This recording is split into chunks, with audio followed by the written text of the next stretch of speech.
Hello golfers, welcome back to JD Golf TV. I had a really good question, actually an important question from one of our viewers about some of the myths you have heard. And since these myths were brought up just last week in golf lessons, we better get after it right now.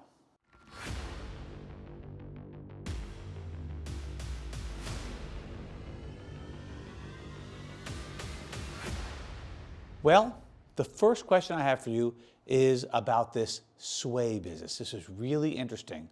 A golfer was having trouble with solid contact and with club path and was under the absolutely mistaken, yes, you heard it here first, impression that swaying toward the target, which we, as hopefully you know, call shift toward the target, is a bad thing. Well, I'm here to tell you, if you recall the law of the circle, check that video out, please. Well, this is how it works. As I am shifting toward the target, I am moving my whole circle forward. And that is absolutely delicious unless you don't want to bottom out after contact, which could be a driver. Get it? Now, I will give you this. Excessive sway on the backswing, where we actually, most of the time, I don't really see the hip go out, but I have seen that happen, clearly have seen that happen. The weight rolls over to the outside of the foot, of the trail foot. I've seen some of this sway. I've seen a lot more of this sway. The upper torso sways back away from the target. Well, that is no bueno, because what that does is move the circle backwards. And in the case of the golfer hitting a golf ball from the turf, when we move the circle this way, boy, you've got one heck of a job to get that golf club hitting the ground on the correct side of this golf ball. So sway backward, probably not ideal, although you're going to see a swing where somebody sways a little bit to the backside, but it's a driver condition where hitting up is better. So now, wait a minute, Dunigan, did you just tell me that there could be two different swings? Yep. The task of hitting the ball from the turf is quite different, fundamentally different from the golf ball teed up 3 inches where I want to hit up on it. So you can see going this way to hit up, not so sucky. Going this way to hit down, very sucky. So the sway business is a big deal. Well, you're going to see some golfers that sway less toward the target. Again, can we just stop calling it sway and call it shift? Let's call sway this way if we want to, or maybe not. But call target word shift, movement of the body, a wonderful thing. Let's call it shift, not sway, because sway's got a bad connotation to it, which is wrong anyways. Let's look at a couple golf videos. Right here we have some dude named Rory McIlroy, and we're going to check out this horrible sway of his, because it's so bad for his golf game. Hits it pretty good though, doesn't he? All right, this is Heiny Liney number 1, and this is Heiny Liney number 2. Fair enough? Let's go back on this backswing. Now he is hitting, you can see, 3 up on the driver, which does not suck. There he goes, and he swayed backward just a bit. Now when he did that, boy, he didn't move his head back very much, did he? He did not move his upper body very much backward. Now, on the downswing, well, he's got to be 4 inches away from that line. Hopefully you agree with that. Look at this kid go. Went right back into the line, and now his zipper is on that line. His hip is way swayed past the line, and he's hitting a driver. Now, he has a lot of up in the body, right? He pushes up with both legs. He gets his shirt buttons up in the air, and that's how he still hits up on the golf ball, but he clearly swayed. Look at how far his hiney is from that liney, okay? So, not sucky. Well, here is another guy. This is Justin Thomas. You're going to see a difference here. We give you the same trusty hiney linies, or same or similar. How about that for an answer? Close enough for jazz. That's what we called it in classical guitar school. Here he goes. Oh, there's a little sway backward, or a little shift into the back leg. loading onto that rear post. Now watch this. But he doesn't shift as much as Rory. Indeed, he does not. And he jumps, look at his left leg action is going backward this way, where Rory's was vertical. That was pretty cool. And he hit 3 degrees up on it also. All right, so wait a minute. But Dunigan, you're trying to make a case for sway is good, but he didn't sway. Oh, dear reader, dear viewer, dear golfer, let's take a look. Here is a different condition. Here is a ball on the turf. And as we said, with the ball on the turf, it's a different situation. Hiney-liney. Okay, I'm going to skip out on the second one. He still shifts backward a little tiny, but hardly at all. Head doesn't, though, does it? Now watch the entire kid. Now with an iron, he gets much more past that line. But folks, you've got to understand, it only makes sense. It only makes sense when hitting down on an iron that he would sway much more toward the target, shift to help get the club shaft leaning forward and the divot out on this side of the golf ball. It only makes sense. Now I'm going to show you one more, and this is a really, really, really interesting case. Please note how much the shaft is leaning forward and how far the hands are in front of the golf ball.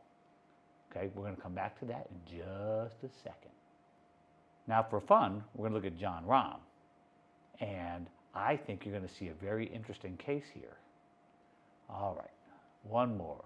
Lead side hiney-liney. Look, I'm starting a whole new vernacular in golf. All right, close enough. Here we go. Whoa. Easy, Dunigan. Behave yourself. Boy, not much shift there. There's a little bit at the end, isn't there? And he shifts past the line too. Maybe not quite as much as Justin Thomas, but we do have a situation with the back foot. You may have heard. He has a club foot. But also, take a look at this. He will not need nearly as much shift because of how much his hands, they're in front of his thigh now, are in front of the golf ball. So if you have much more handle lean, you probably don't want more shift because that will send the ball super low. But if you don't have enough club shaft leaning forward, folks, you're going to have a hard time getting the golf ball then turf contact, and that shift may just save your life. So indeed, this shiftiness, okay, very shifty, Dunigan, this shiftiness from the backswing, in fact, we would even say that the shift is what interrupts the backswing from going backward, okay? We're going back, and I start shifting, and that causes the transition, not unlike a football passer backing up, dropping back and passing, very golf-like. Baseball pitcher, driving off the trail, foot. Well, this is a very, very big deal. Now, when you do it, it really is, from here, for most of you, it will be an entire body shift. From the backswing here, the entire body, including your head, will shift toward the target. Same guy. Let's do it with the shift again. Here we go. With the shift,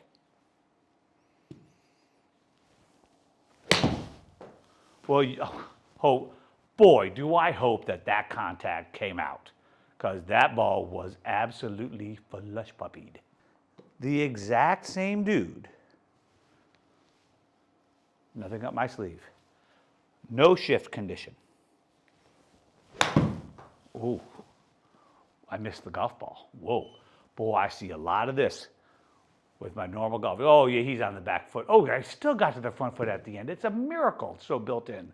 But staying on the back foot, I did not move the bottom of the swing forward. Isn't that something? Let's look at those two swings just for fun. So here's the tale of two swings. Okay, pretty much the same backswing, right? Now, which guy is which? Look at where I am relative to that hiney-liney and here. Do you know who's who? Which guy hit the golf ball, which guy didn't?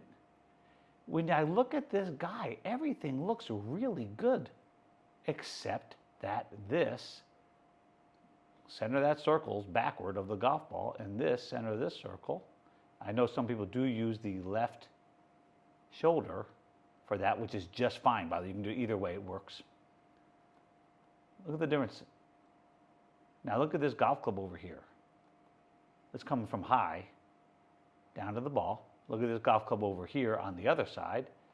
Oh baby, that thing is coming from low and up into the ball. Yay! And look at that. Oh yes, he putted it with a 7-iron. That's pretty cool. Please note, the difference is spectacular and is very, very big deal to us. So the next installment of this section, myths you want to get rid of for the rest of your life, is going to have something to do with the arm swing versus the body turn, which you also hear. But I hope that this video helped dispel the idea of shifting, we're not going to use swing anymore, is a bad thing. Turn in a barrel, you might have heard, turn, turn. It doesn't work like that at all.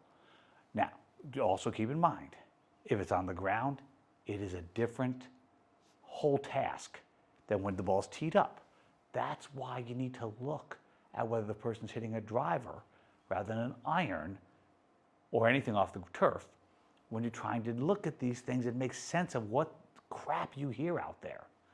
The next thing is you have to make sense of, well, if a guy doesn't have a lot of forward shaft lean, even a tour player might not, he might have more shift because that helps me get the ball than turf. And if you're a normal golfer without a lot of forward shaft lean, you might want to shift a whole bunch. I tell people sometimes when they have that, because if you have a job and not, 6 hours to practice per day, much less per week, you may be way better off trying to get your pretty little head. I might take your hat and get it on top of your front shoe at impact. You will strike that dang ball better almost immediately if you happen to have one of those little flips through impact. And that's a whole crap ton easier to learn than how to get the handle leaning forward more at impact. I hope that helps, folks, so get after it.